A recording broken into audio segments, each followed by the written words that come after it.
Well, once again, it's time, my friends, for another meet and greet. We're Southern Fried and nationwide, so hang on to your seat. Look around, here's what I found. I guess you'll never know what you'll see on the Southern Fried Podcast Show. Yeehaw!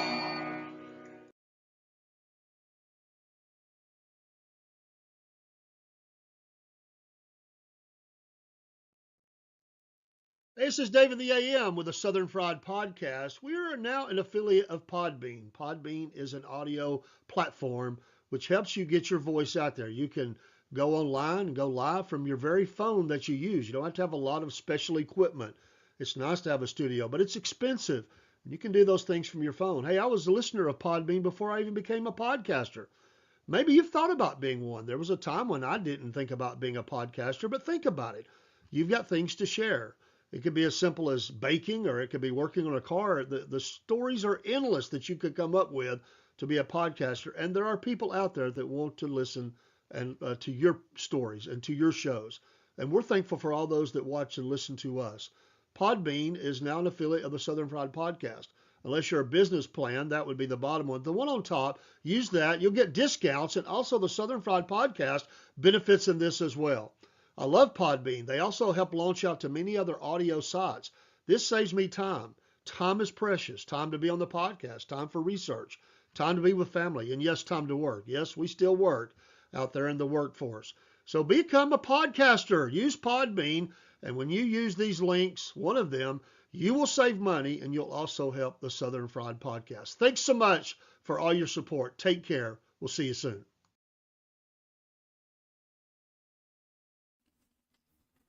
Hey folks, Dave in the AM here with the Southern Fried Podcast and the Cornbread Nation. For many weeks now, me and Rob have been telling you about our affiliation with Dubby Energy Drinks. I've been drinking some of them on the show, and I just got in today the powder version, and this is the Pond Blom version of this. And hey, I tell you that it gives you the focus and the energy without the jitters or the crash. There's no sugars, no fillers, no artificial dyes. So get you some Dubby today. Use the promo code Southern Fried, and you'll get 10% off each and every order. Not only can you get the energy drinks, but you can also get some cool merch items. In fact, soon we're going to have a hat to show you as an example of some of those things. There's shirts and other things you can get as well as containers to mix up the powder and the water into that you can carry with you. We appreciate your support of the Southern Fried Podcast and also of Dubby Energy Drinks. We'll see you again soon. Take care.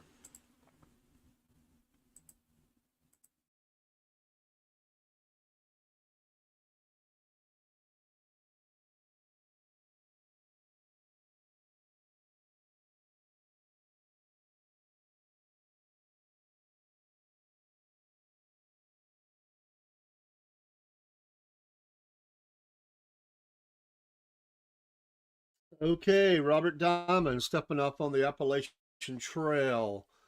Tomorrow, I believe that is. Be in prayer for him.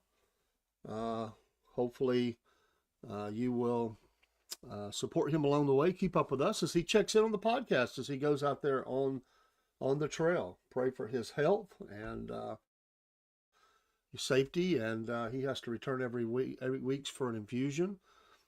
Use the QR code there to connect with his. He's not raising money for himself. He's going to donate to veterans causes. Trying to raise $22,000. He's raised almost $600 so far. It'll pick up as he gets out on the trail, I'm sure, as more and more people are aware of his story. He is bringing awareness to veterans suicide and first responders, and is a friend of the show, and we're thankful to have his friendship here at the Southern Fried. And much like George Ishelman from The Keeper did, and we're thankful for that. Do also want to mention Love Endures Ministries. This interview just dropped Friday, and listen all the way through to the end. There's some helps for you that we have joined together. So I hope some people have already taken advantage of that. It has been out there a little bit, and we hope that they're getting contacted. So we are hopeful for that. So we do hope for that. Great people. They'll be back with us, and I like their humor, and I like their counseling. You know, they base it all on the Bible, and They just care about people, and we do here at Southern Fried. So we're very thankful for them. So definitely pay attention to them. And when we're here, before we come live to you and talk about news of the day, Mammoth Nation, I haven't changed the affiliate. I thought I'd give them a couple more days. Mountain Man Gourmet. Of course, we didn't show the commercial the last couple of days. Got to get better about that. Me and Rob get to talking, and I was thinking about that this morning. We need to get these out of the way first of the show, and then maybe towards the end. Not, I don't mean that in a bad way, out of the way. We believe in them. But Mammoth Nation, I'm a lifetime member. I definitely believe in them. And the discounts that you can get through them to these other vendors, and I have purchased many things through Mammoth Nation. They are America First. I love them. They stand on those things, same things that I stand on. And they are on the front lines of, they don't care. If you don't like them, you don't like them, but they're not going to be quiet. And it works for them because there are a lot of America First patriots, as we know. And these companies are, and they're American made, and they appreciate the ability of, of those Americans to support American businesses, and that model works because people are tired of foreign interference and cheap product, and the list goes on, and just the attack on America. So go to Mammoth Nation. Mountain Man Gourmet is just one of the many. I mean, I never counted them, but there's pages and pages of vendors, and I have dealt with 1776 United. I bought some things from them, as well as our friends at Fresh Press Farms. I did buy some olive oil from them, another American-based company who are standing on those same things as well. So they're not through Mammoth Nation, although we need to get them in there. But I was thinking of them this morning as well, so we appreciate them and what they stand on.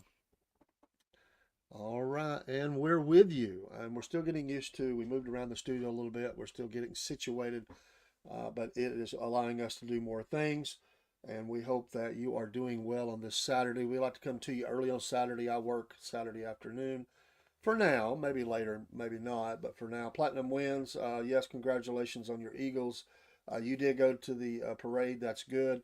I understand there was a little bit of problems. Of course, I know that's a long parade route. Hopefully, you didn't see any of that. I think there was a couple of people shot or something like that. Why can't people behave? But yes, it was a great game, and I really enjoyed it. And I hope that you had a great time there. Well deserved, great team. They are amazing team, and so I'm so proud of those Georgia Bulldog players that played on that team and them getting a ring, and they'll be the favorite next year. There's no doubt. I did not the source ending the program about some stuff, but I did predict that Travis Kelce would step down, and some people challenged me on that. I just felt like it was. He got nothing to prove. He's a Hall of Famer. Him and his brother have got some really cool things going forward with their podcast, and of course his ongoing relationship with his girlfriend, as we well know. I don't even have to mention her name, and other things that he'll be able to take advantage of. Whether that's commercials, TV, movies, whatever it is, he's got that personality. People either love him or hate him, but they know who he is. He's a brand, and they will be able to take advantage of that. And just the fact that his production had slipped off, he wasn't the player that he was, and he don't. What does he have to prove? I mean, he came back, I believe, for the opportunity for the three-peat. I think he probably seriously considered it last year. Nothing against Kansas City, great team still. They will be in the mix, and they have more than capable tight ends. Actually, they were doing more behind him than he was. Yes, the girlfriend got booed at the game, and I saw the video of that and her cutting her eyes at that. I was a little shocked. Sometimes they live in a bubble, and they think, and that's the way Hollywood is. That's the way sometimes our politicians are, especially Hollywood. They live in a bubble, and they think that everybody just thinks the way they do, and they think that everybody just loves everything that they do or how they think, and they're shocked when they find out that it's not. And so then you become labeled as this, you're the problem kind of thing. Like, what do you mean I'm the problem? So, but yeah, she did get booed, and that was a little shocking. But I mean, if she was dating someone and they were, running in the whole enchilada was running in the lip circles, They probably was just blown off anyway. But she endeared herself to conservatives, or was trying to through him. Not that he's way conservative, but he probably, some of his outlook probably is, I would believe he loves America. I would think that. I could be wrong. And they're, it's a conservative area for the team, for the mostly. There's obviously not. It's a big city, but there's a lot of conservatives that follow the Kansas City Chiefs, and that's evident. And so she probably thought that her affiliation with him and association with the team, brought her into the fold, and she found out that that was not true. So, anyway, I don't wish anybody bad. I think she's been taken down. Oh, Jake, appreciate you doing great. I was thinking about you earlier this morning, Jake Husden. We appreciate you, buddy. Hope you're doing good on a Saturday. It is a little brisk here for the Saturday start, but it's that time of year, right? February 15th, it was one day past Valentine's Day. Time marches on, stops for no man, and we're moving quicker every day towards spring, which is nice. I mean, we've still got some cold days left, maybe even some bad weather, but we can, this is a short month, only 28 days, and we're moving closer and closer to, we're moving closer to spring, and that's always nice. Of course, summer's right behind that, not to rush anything up, and the hot, humid days here in my area, at least, of summer. But I am looking forward to spring. I love the spring and fall, and so we just endure as we can. So I think you can say that about any city. Yeah, that's true. Any city, they do tend to live in bubbles. They really do. They live in a kind of thinking that everybody thinks their way. And we were talking about this the other day, and I'm going to get into some news here in a second. But we were talking about this. Think of how many people that live in cities, they've never been out in the country. They've never been out to the woods. To them, that's all foreign. They don't know what it's like to go to a farm. They don't know what it's like to go hiking out in the woods. They don't know, what it's like to just be, out in the open spaces and be carefree. They've never left the city. I remember where I work at is about 35, 25, 30 minutes if you don't hit a lot of traffic outside of a decent sized city. And there are some inner city folks that have worked there and still do. Some of those inner city folks have never been. But anyway, they think they're way out in the country. They think they're way out in the middle of nowhere. And we're like, no, this is really just. I mean, you're starting to get there, but it's pretty. It's fairly developed. I mean, you've got to go further out. But they think they have come out in the country. They'll say that. Well, I'm out here in the country. And we're like, no, you're not in the country yet. You're close. You're getting closer. A few more miles, you'll be in the deep country. And because they've left the concrete jungle, because they've left the skyscrapers and the fast pace and all the traffic and everything, and they think, well, because it's not as busy, although that area can get busy, they think they're way out in the country, and they're not.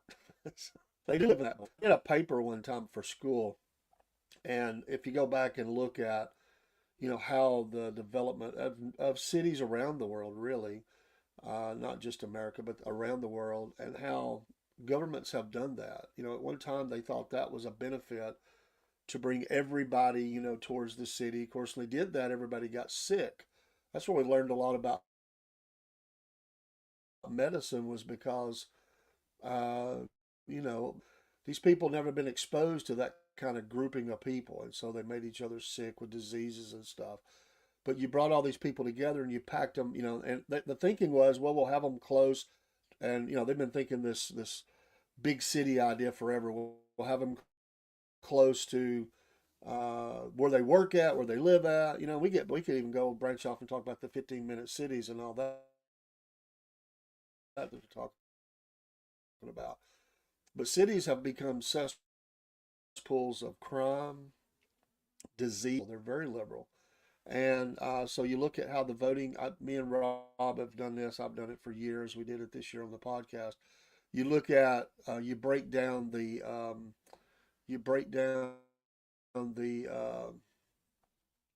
voting in those cities, and You kind of see which areas are even more liberal in certain parts of the city. But overall, look at it. We'll choose Atlanta. I'm sorry, my wife.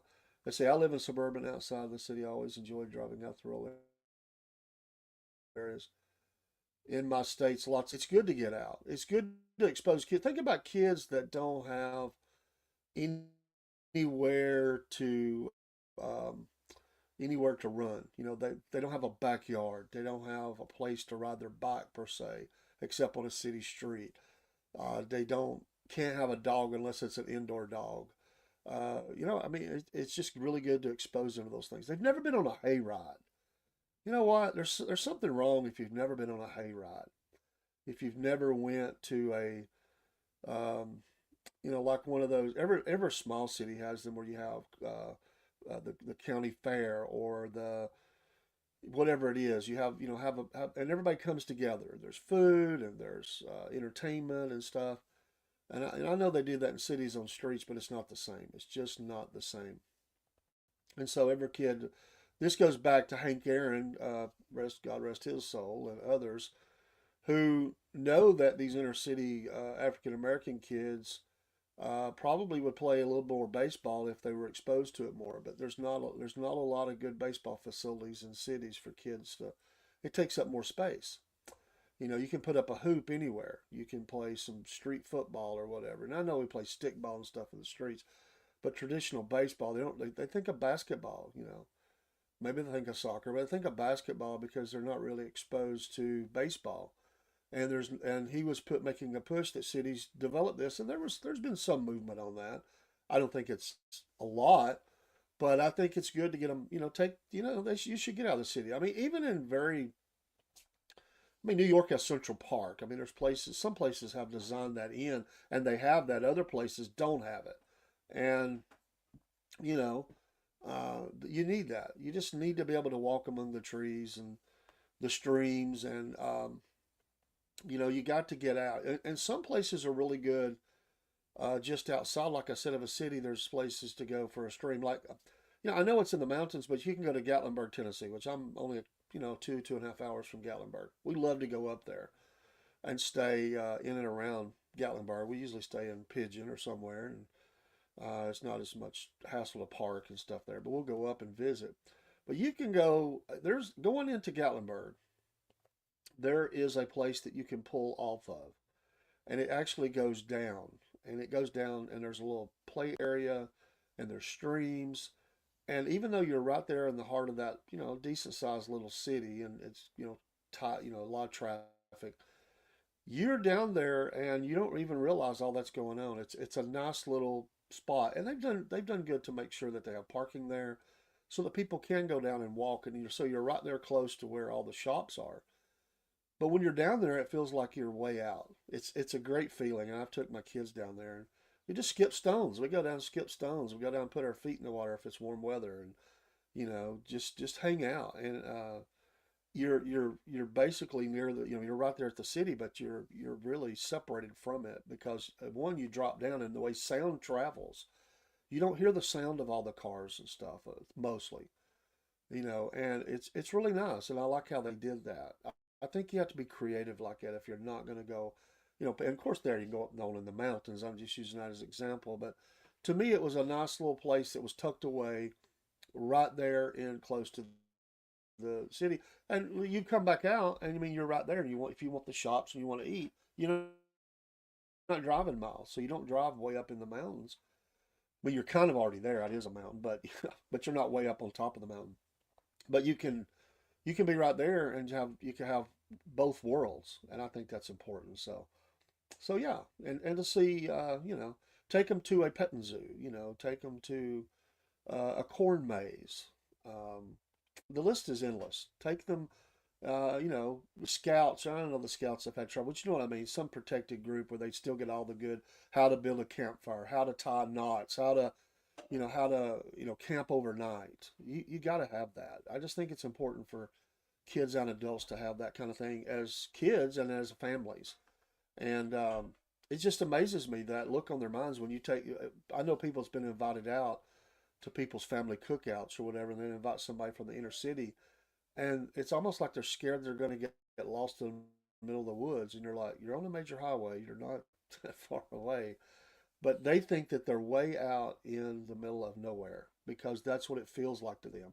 They are so used to having a store on every corner, and they don't travel very far from where they live. Or they don't even have a car. Maybe you have to go get them. A lot of people in cities don't even have cars. It's all Ubers and public transportation, bicycles, walking, and that's what cities want. That's what cities want. I mean, I get it. Cities have challenges that you don't have elsewhere. I don't want to live in the heart of a city. I would if I had to.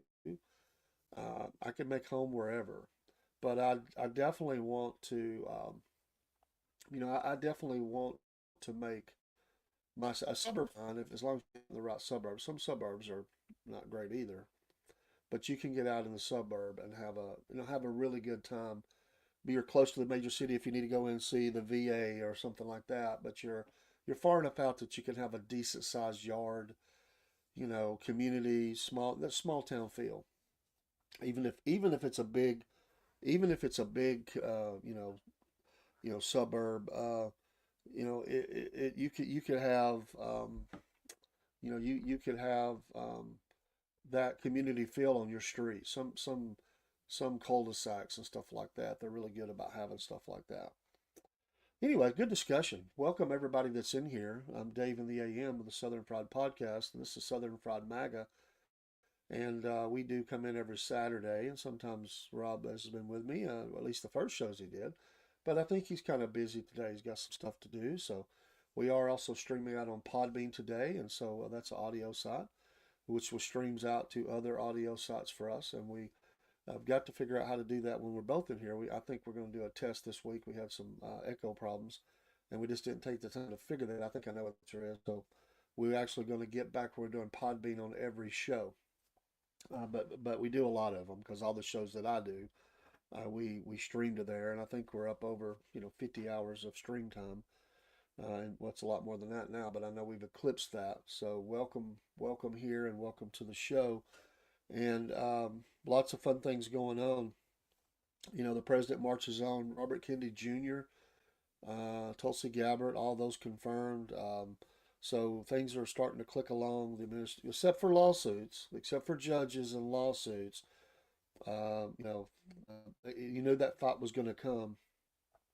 So the first news item I wanted to get to, and I touched on it last night, but we were talking about a lot of other things on the front porch show. Is it seems as though now they're making the push to do something with Ukraine, and that would be good news for all. Zelensky had a sound interview with Newsmax, and he believes that, I'm not saying he is, but just covering what he said was he believes that Trump can help end the war and nudge, as he said, Vladimir Putin uh, towards ending as he said, the bloodshed, but it won't be easy. So he talks about that in this sit down that he had with Greta Van Susteren, and they were at the Munich Security Conference, and he says, and quote, and Europe will help him a lot if he will allow them. Trump can do it. He's strong. He's smart.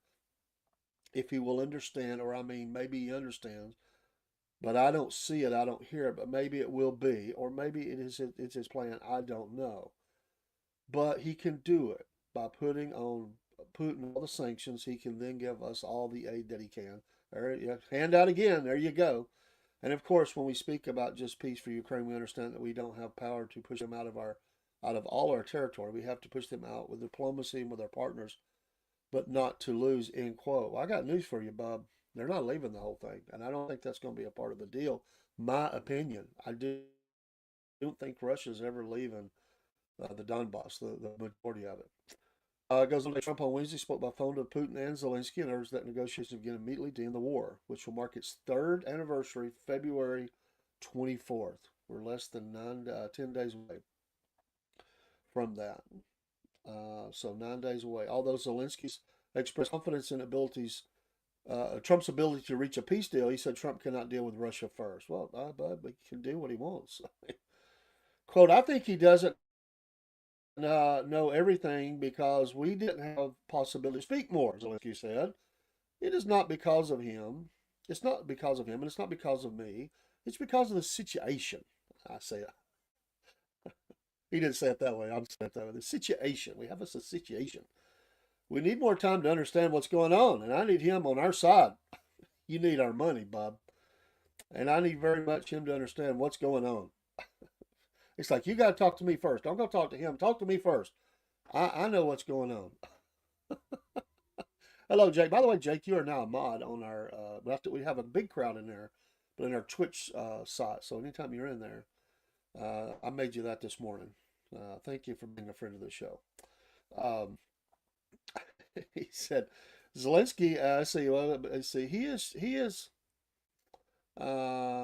is sure that he will have a deal with Putin. And I think this is the problem. He has to make a deal, not with Putin, with us, and pressure Putin, because any negotiation without us, we will never accept, because the war is in Ukraine, not somewhere else.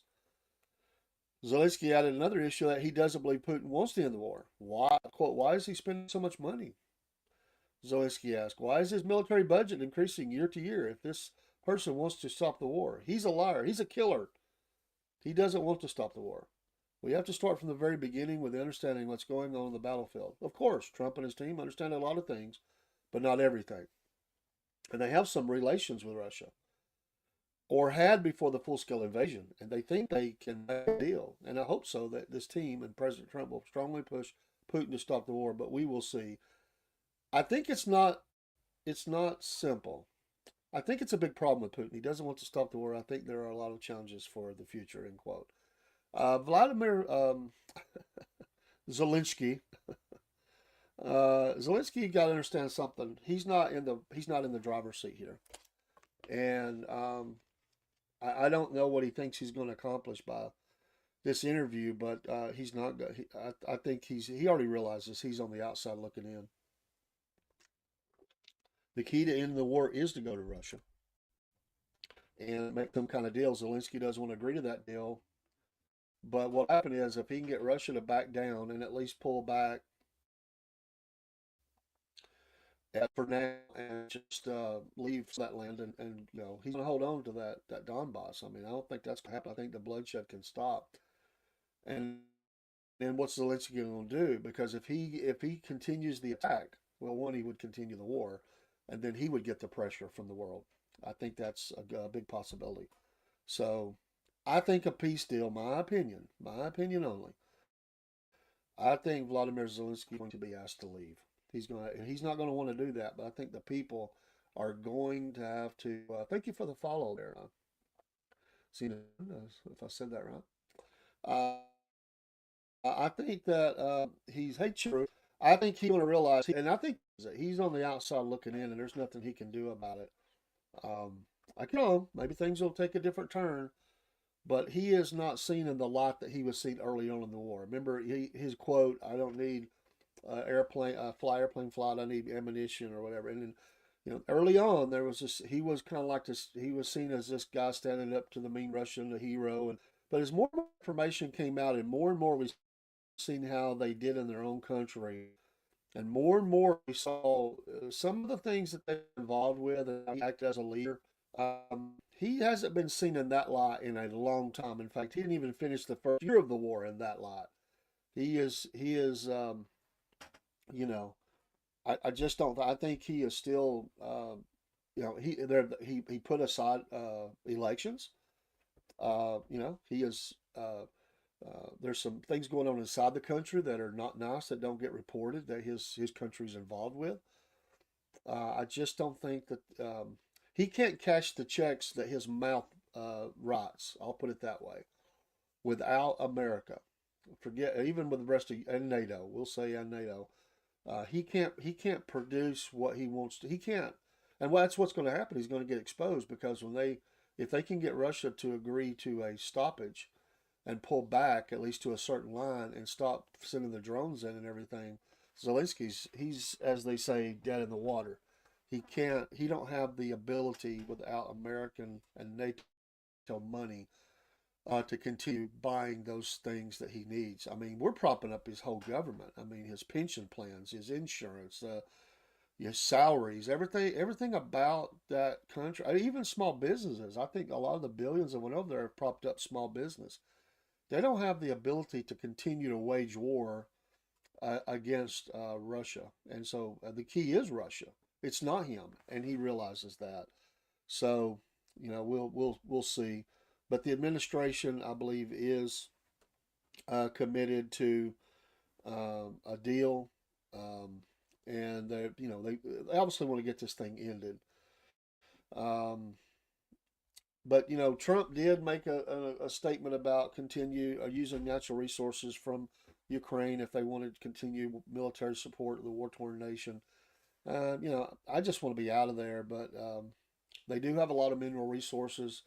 But again, got to tread lightly in this because we don't want to get engaged in Russia. We just need it to stop. Uh, but he's looking for a way for Zelensky to pay his way. Would be access to those if he wants investment from the United States. If he wants us to continue to help him in some way outside of military, then he would want access to that. Um, so the vice president spoke of some of those things alongside of this interview. So we'll see. They're talking about a partnership. Trump's the part of the deal, making business deals. So the resources could be a way for them to even pay back or make some agreements going forward economically, so that it's not just worth money in, that they actually have something coming. And that's not a problem with that. That would be a help to him, but there's going to have to be they're going to need energy. The energy has been hit hard by Russia. The nuclear power plants, the energy, the places in most of the country, not all of it, but most of it.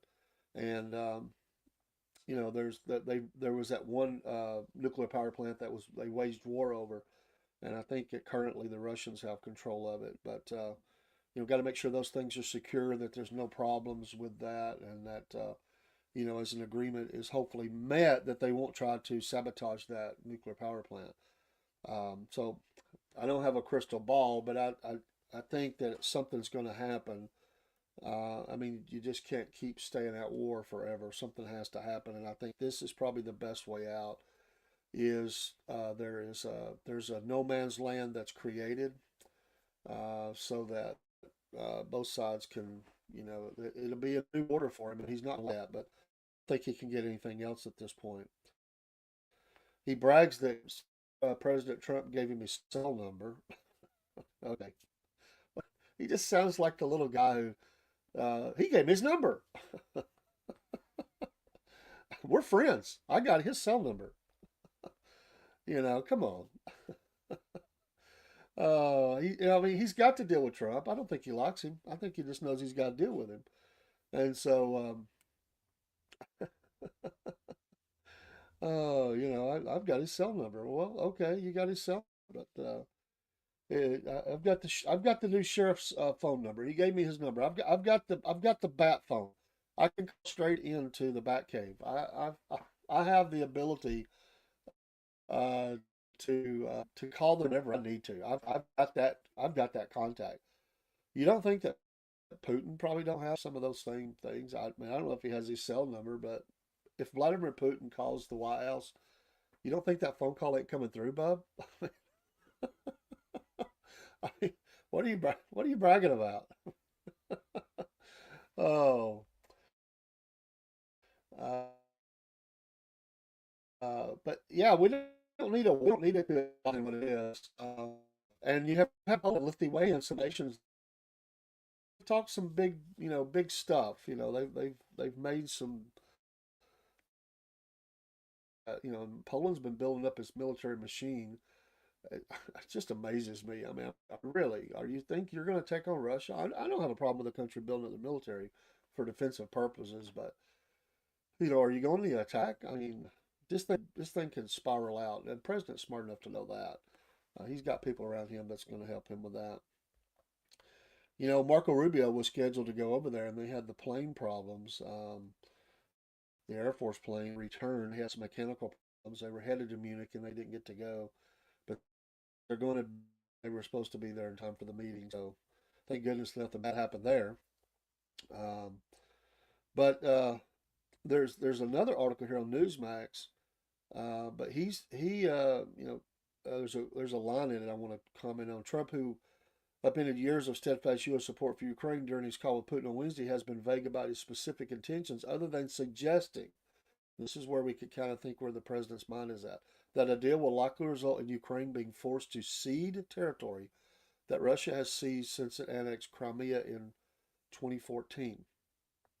The Ukraine, quote, the Ukraine war has to end quote, Trump told reporters Thursday. Quote, young people are being killed at levels that nobody's seen since World War II, and it's a ridiculous war, end quote. He's losing this, and he knows it, but he's trying to change the narrative. Not going to happen, Bob. And if you are the impediment to the peace deal, the nations of the world at some point, most of them will turn from you. You know what? You lost, and there was a thought that early on that this war was going to be over in 60 days. There were generals on TV, paid generals on different channels. Every channel had them that said that Russia was going to steamroll Ukraine. Well, it didn't happen. Credit to Ukraine. But Ukraine was never built for a long engagement. They were able to, I mean, they were on the very doorstep of the city, Kiev, but they couldn't sustain that. Supply lines and everything else, machine breakdowns, the weather. The Ukrainians put up a fierce resistance to their credit. And then the nations poured money and weapons and ammunition and artillery and tanks. And they didn't do planes. They didn't do that. And that's what he wanted. We didn't. That never happened. There were a few F-15s that they started training them on, but that's never really developed. It takes years to develop an air campaign. I mean, come on. That was never really going to be effective. It was just, I think just making him feel good, but they were never going to control. Russia just controls the skies except for those times when they do have those surface to air missiles that they're able to take out helicopters and occasionally a plane. It's Russia controls the skies over Ukraine and for the most part, and with obviously missiles and drones as well. That is an area that Ukraine has done well in, is the drone, but they've sent a few into Russia. They continue to do that, and have even hit apartment buildings. But this has all got to tap down. The key is Russia, and what's Russia willing to end with, and they're just going to tell Zelensky, "That's it, bud. That's where we're going to end it at." And if you want to continue, we're not helping you. You're on your own, and he'll have to. He'll have to. I mean, unless he wants to fight to the death, and I don't think he wants that. Um, and let's start healing the wounds. The country will be a little smaller. Um, you're going to have a lot of grieving for a long time on both sides for all the dead. And Russia's lost more than Ukraine. Ukraine has inflicted a heavy damage, but they've got more people to throw at it. I mean, they emptied some jails and prisons. Who knows? They probably sent insane people in there. There's certainly that. All of those mercs, the mercenaries that were being used way back when it was friends, turned on him. And well, that was a strange story, wasn't it? One we never need to forget. That was a strange story. This guy had influence, he had money, he had power, and he gets mad and he turns on him and heads towards Moscow, like that was ever going to happen.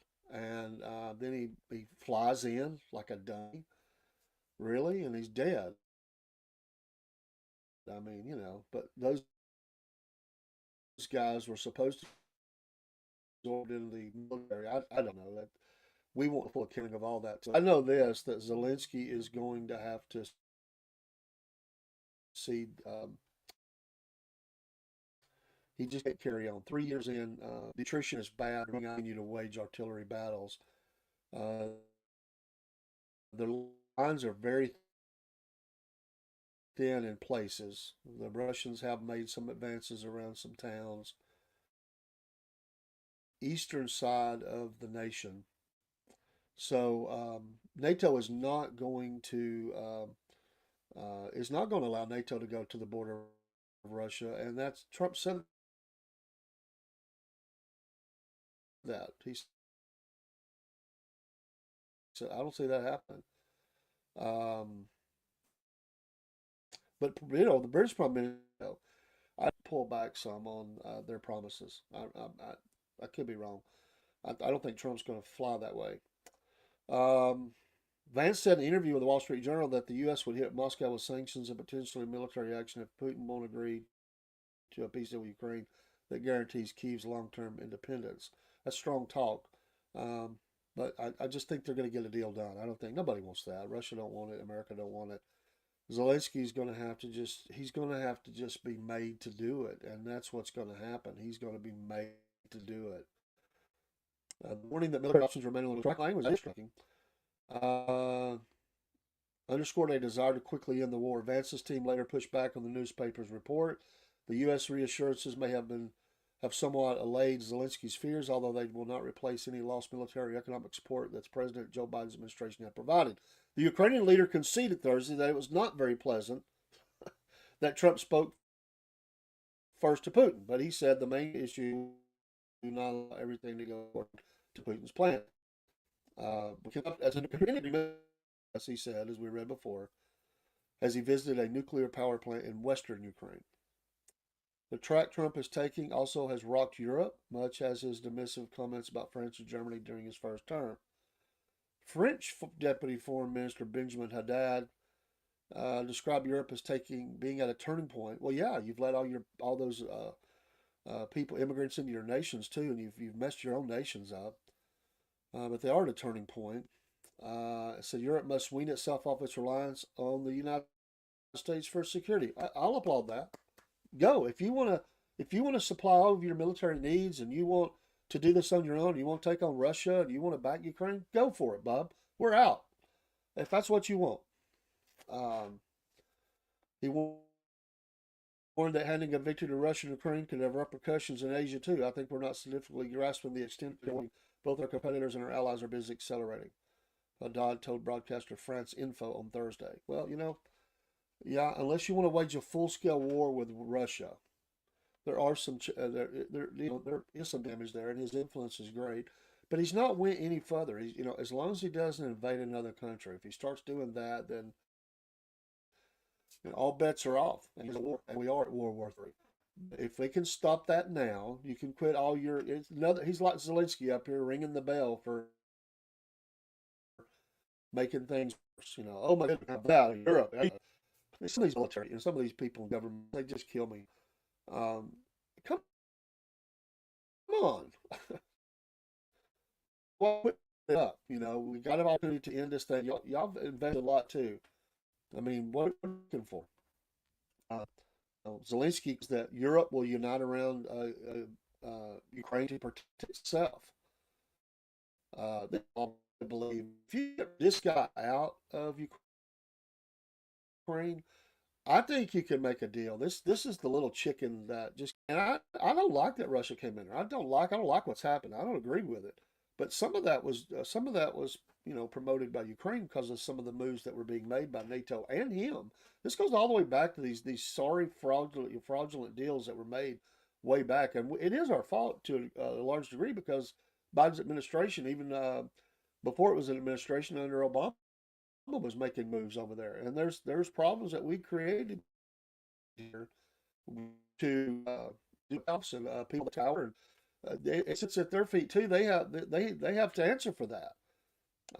So it's not just about Vladimir Putin. I mean, there were decisions that were made by the administration made problems here. But he said Europe will increase unity for their own protection, he said at the conference on the sidelines of the Munich Security Conference. I know it was on the sidelines.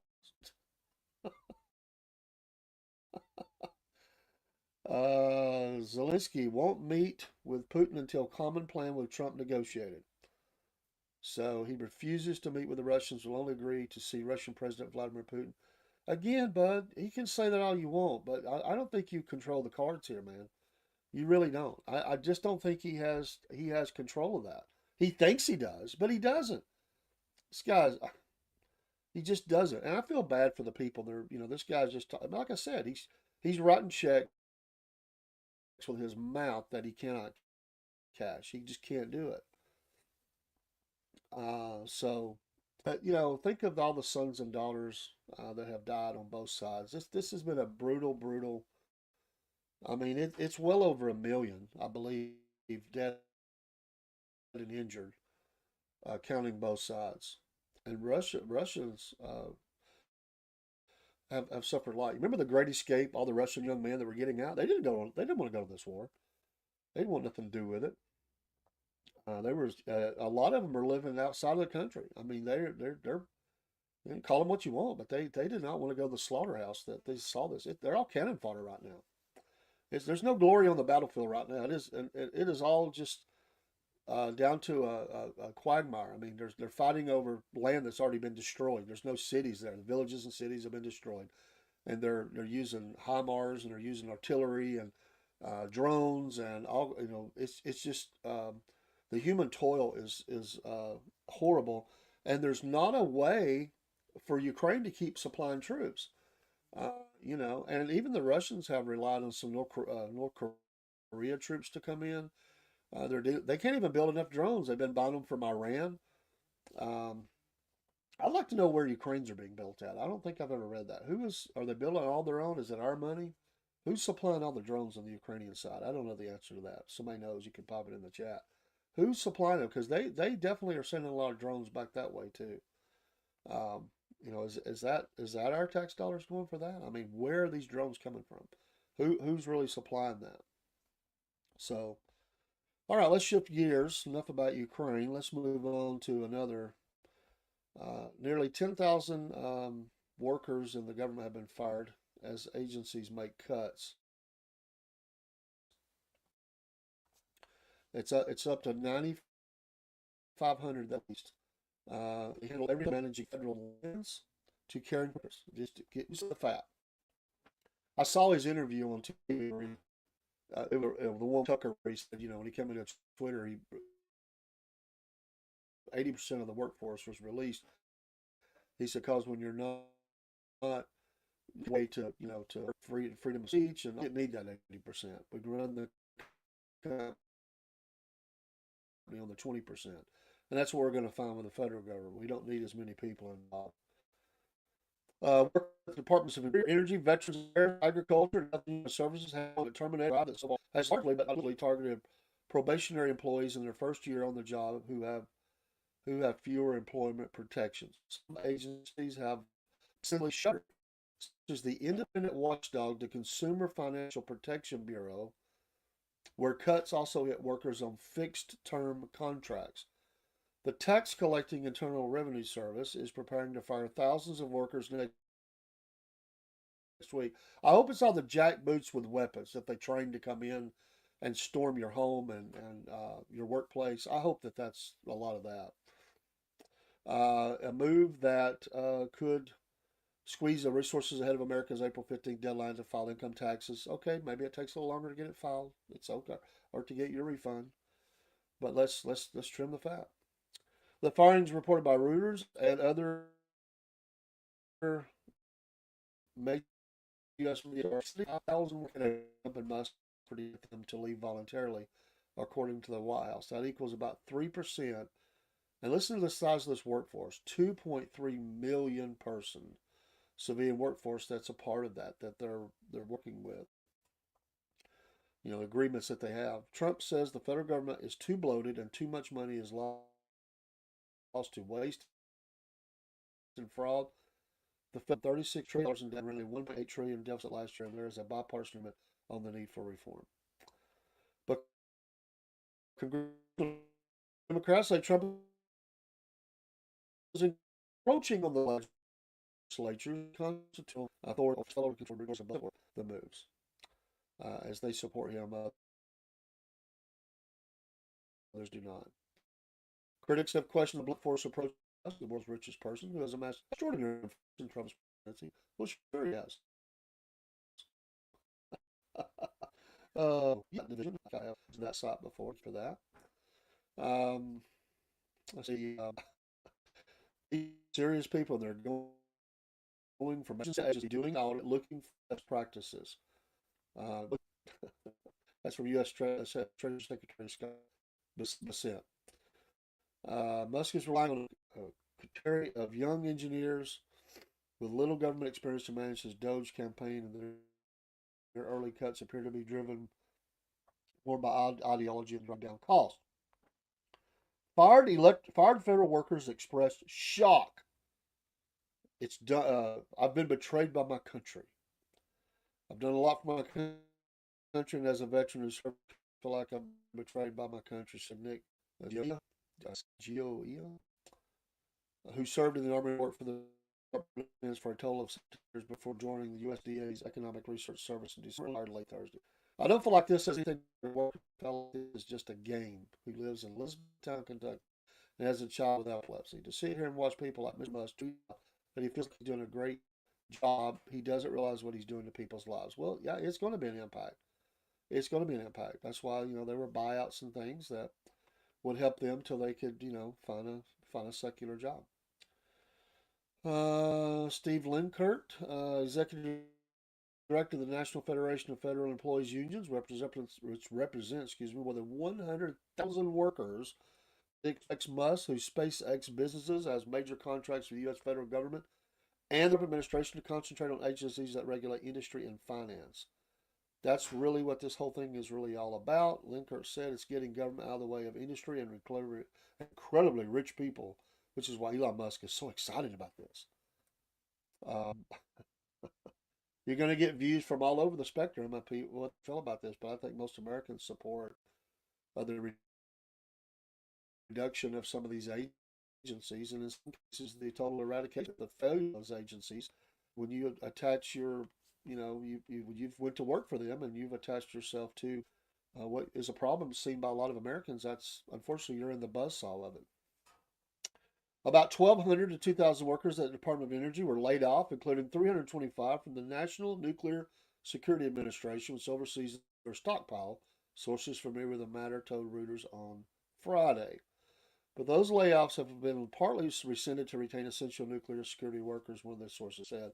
It was unclear how many of the 325 firings were rescinded. Another 2,300 employees were axed from the Interior Department, which manages 500 million acres, of public lands, including more than 60 national parks, as well as the country's on and offshore oil and gas leasing programs.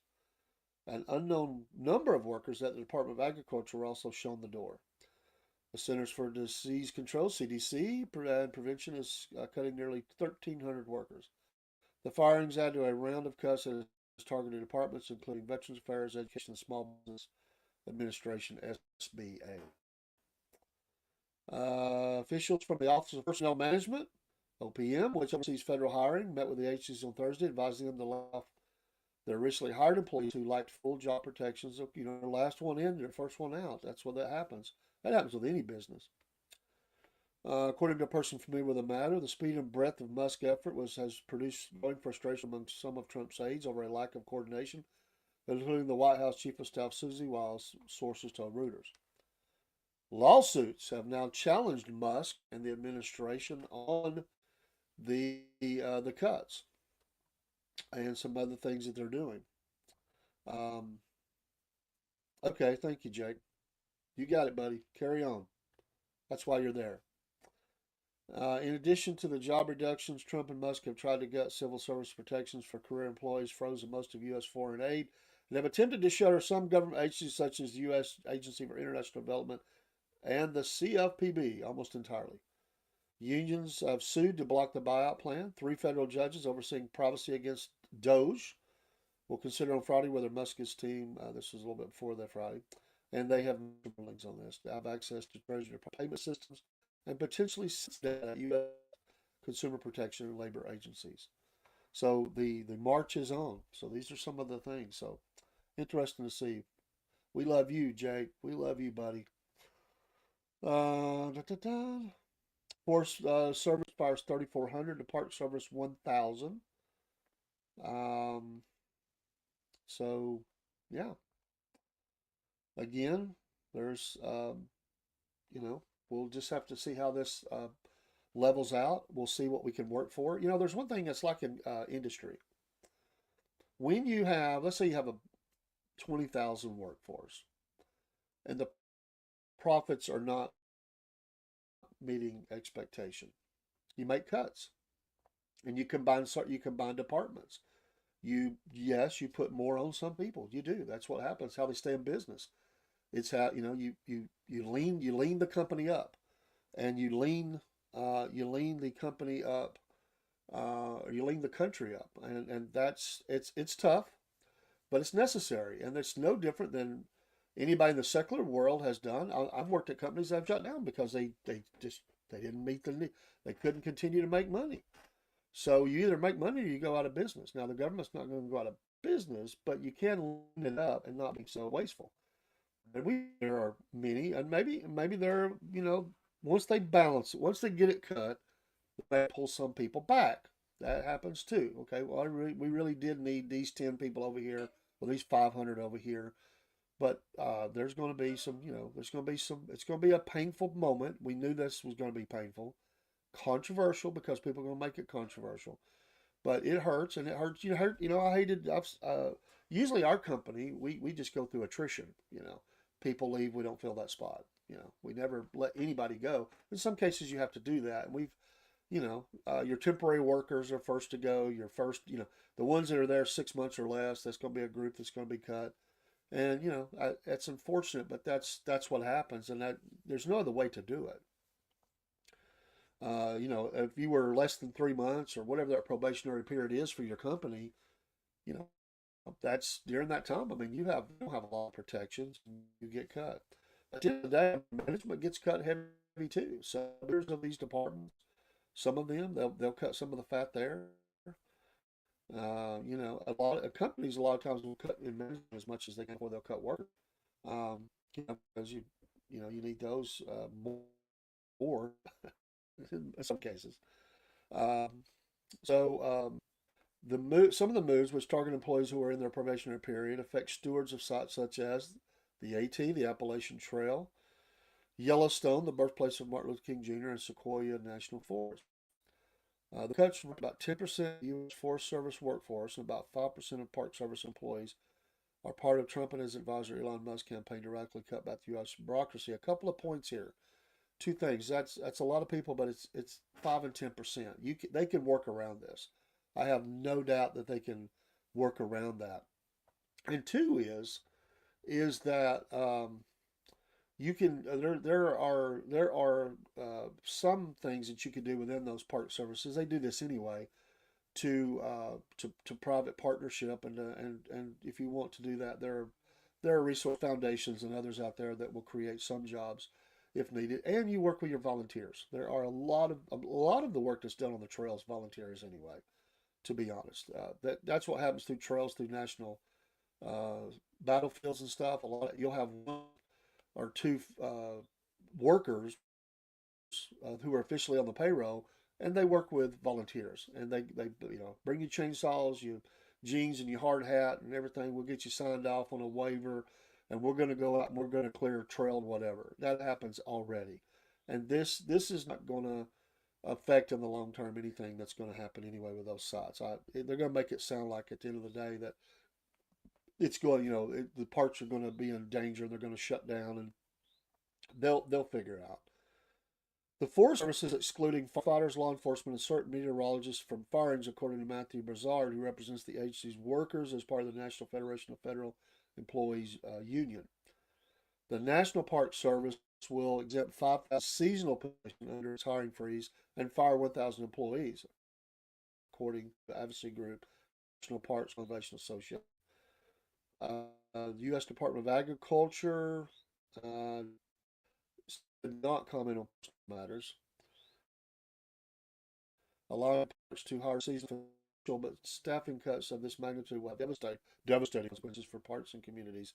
NPCA President Theresa Pierno said in a statement across the federal government, some 280,000 employees out of the 2.3 million under member civilian federal workforce were hired in the last 2 years, with most of them easier to fire according to government data.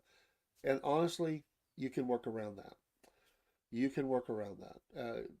Again, they'll balance this out. They'll figure it out. Around 325 million people visited the national park sites each year, with some 159 million use national forest annually.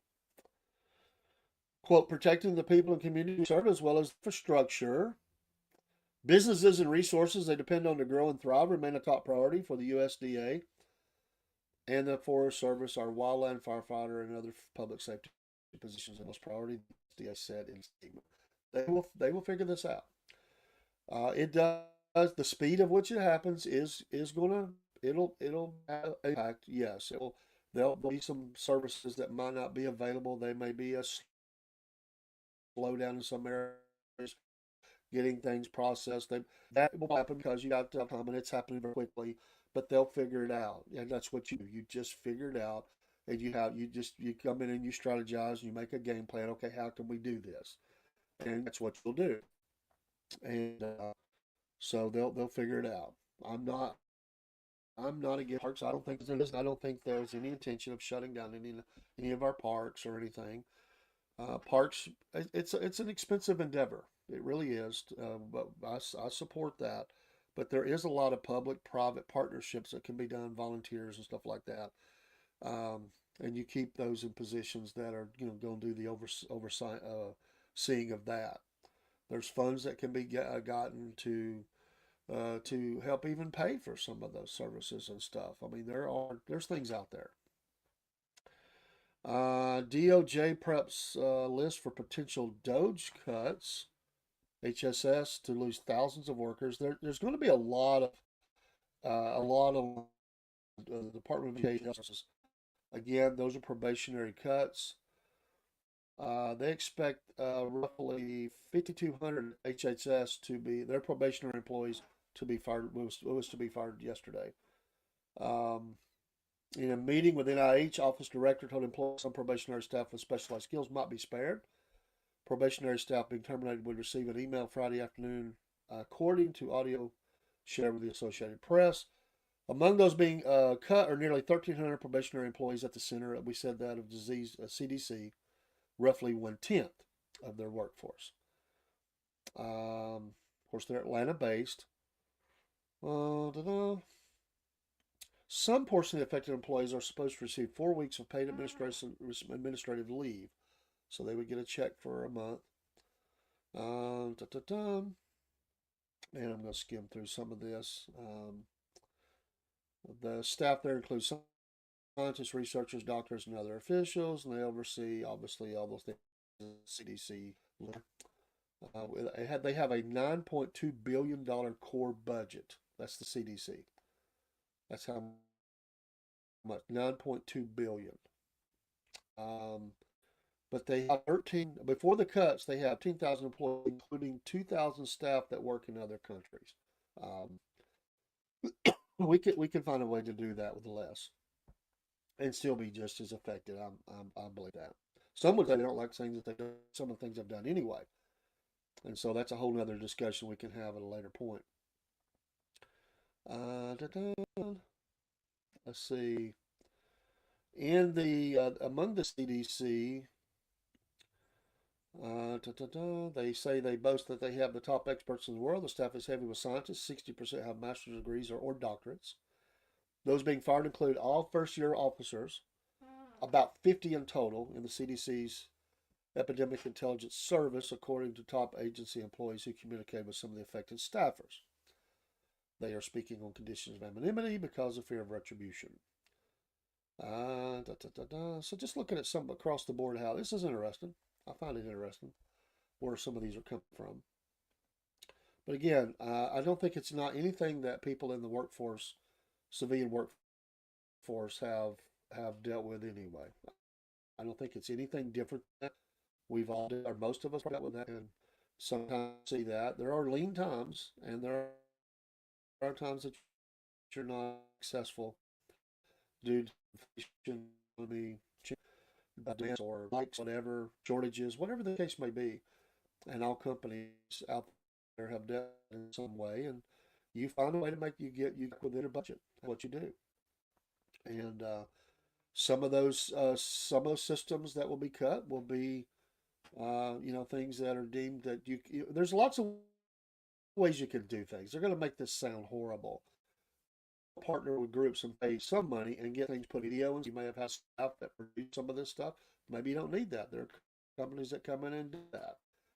There are companies that you can hire to do some of your, HR type duties and stuff. I'm not, again, it's outsourcing, and there's things you can do with that. And everybody, this is all about, supply and demand, and if you're not going to be given as much money and you're going to making cuts. I mean, every department has ever always, it's not fun, but you're brought in and you're given, we're going to have a reduction in staff, and here's how much, and you have meetings about that, about where these cuts will come from, and you make it happen. That's your job, to make it happen. You figure out what's essential, where can I combine jobs at. What is there something that I've got here that I don't really need? It's nice to have, but I don't have to have it. And you make those cuts. You look at those new hires, the ones that are in last, and they become the first out. And it's no different. It hurts. They'll rebound. They'll find you for them. We probably human that's involved, and it's a big turmoil, I'm sure. But like again, it's the businesses that have crippled the industry. And what about all those people that were put out of a job on the pipeline or wherever? You know what? They were cheering all that. Sometimes, what's the saying? Chickens come home to roost. I mean, I'm just saying. I mean, I'm not saying every single person did that. There are consequences. My sister works for the government. She's working for the VA, and it may impact her that she is an at-home worker, because that's the way it was designed. She may have to go into the office. It's about an hour away. She's not against what's going on. She supports the president. She'll make that journey. It will add obviously time to her day. She's not sure yet, but she is. She likes her job, working with our veterans, and she's only been there a short amount of time, and I hope she doesn't lose that. But I think she's okay for right now. So we roll. We just roll, and they'll figure it out. So so um, the problem is, as I said in a previous program, the government has a problem with the word no, and they have not wanted to say the word no um, for some time, and so they just say yes to everything. More and more money, bigger and bigger agencies. It just growing. Every agency keeps growing. They don't downsize them; they grow them. Let's find out what we really need, and then we can work from there. So we'll see.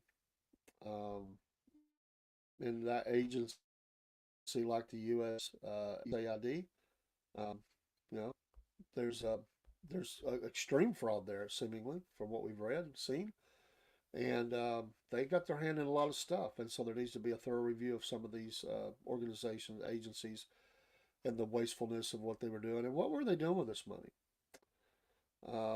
USAID had $40 billion of tax money. $40 billion. They found wasteful programs. Um, the Democrats have, are expressing, concern and shock and all that. We know that these agencies have been for a long time. Some of them involved in things we want them involved with. Um, some, there may be some that are right on budget. Well, that budget may be cut. It's not to say that everyone is. Some may not have been, but I would say mostly they have been. So, some of the things that are going on. Um, but yeah, a couple of fronts there that involves the MAGA movement. I think that, that's what Trump ran on. And that we've touched on those big this morning is the Indian war, reduce the size of the federal government. Absolutely. Getting everybody, you know, uh, past the committees and put in their position so they could do their job. Um, so yeah, we'll see what happens with that. Little dictator. By the way, maybe he needs to reduce his workforce too. Maybe he don't need as many people in his government over there that we're funding. Maybe Doge could go over there and make some recommended cuts. After all, it's our money. Could we not do that? Could we not send Doge, Elon, over to see the little dictator? Could we send him there and make recommendations? Maybe some in the Ukrainian. I know of one position I'd like to see cut out. The person. Maybe we need to do that. You know, I don't know. But yeah, this thing keeps playing.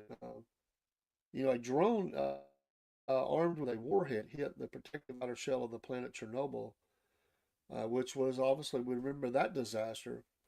The strike Kyiv blamed Moscow to breach the planet's inner containment shell, and the radiation levels did not increase, according to U.S. nuclear watchdog, i.e., the International Atomic Energy Agency. Russia denies involvement and accused Ukraine of waging a false flag attack. Their competing claims could be independently verified. So this is the kind of crap that happens. That's why it's got to stop. You think this war's bad? What about a radiation disaster across the whole region?